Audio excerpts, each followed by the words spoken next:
de remercier le Centre d'études stratégiques de l'Afrique basé à Washington et de remercier aussi l'amicale sénégalaise de la communauté du Centre d'études stratégiques de l'Afrique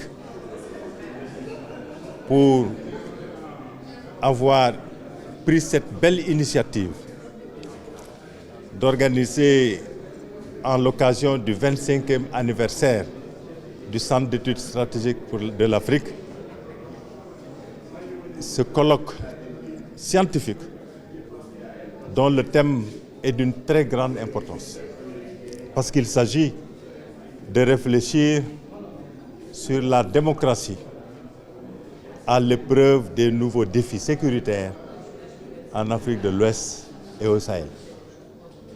Le thème ne pouvait pas être mieux choisi compte tenu des nombreux défis auxquels nous sommes confrontés aujourd'hui dans notre sous-région. Des défis liés à l'extrémisme violent, au terrorisme, aux catastrophes naturelles de plus en plus, qui demandent une résilience très forte, aux crimes transnationaux organisés, aux inégalités sociales avec leurs conséquences. Bref, pour ne citer que ces défis-là. Ces défis peuvent remettre en cause la sécurité de nos États et la sécurité de notre sous-région. Et comme vous conviendrez avec moi que la démocratie et la sécurité se soutiennent mutuellement. Si la démocratie s'affaiblit, bien entendu que cela aura des impacts négatifs sur la sécurité de la communauté, de la société. Si la sécurité s'affaiblit, bien entendu, ça aura également des répercussions négatives sur le niveau de démocratie. Donc nous devons travailler de manière concomitante à renforcer et notre démocratie et notre sécurité parce que les deux vont de pair. Et cela se fait au niveau national, mais aussi au niveau sous-régional, compte tenu de la transnationalité des défis.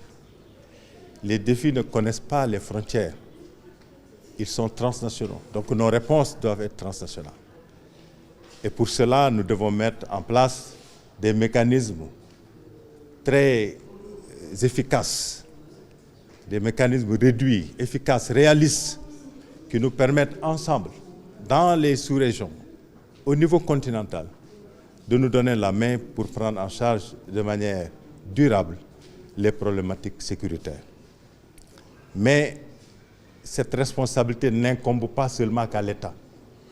C'est une responsabilité qui incombe aussi à la société civile, à toutes les parties prenantes de nos sociétés, mais aussi à nos citoyens pris individuellement. Qui mieux que le citoyen peut prendre en charge sa propre sécurité? Donc le citoyen, de plus en plus, doit être conscient du rôle extrêmement important qu'il a à jouer dans la sécurité, mais aussi dans le renforcement des processus démocratiques qui sont en cours dans notre sous-région et qui sont encore fragiles. Voilà ce que je voulais dire et c'est sûr, compte tenu de la qualité, de l'expertise et de l'expérience de nos camarades qui participent à ce colloque, il n'y a aucun doute que les conclusions qui seront faites à l'issue de ce colloque vont nous servir à sensibiliser davantage les populations, mais aussi à faire un plaidoyer auprès des preneurs de décision pour que ces derniers puissent prendre les décisions idoines qui permettent de créer les conditions nécessaires de promotion et de la démocratie et d'une sécurité durable.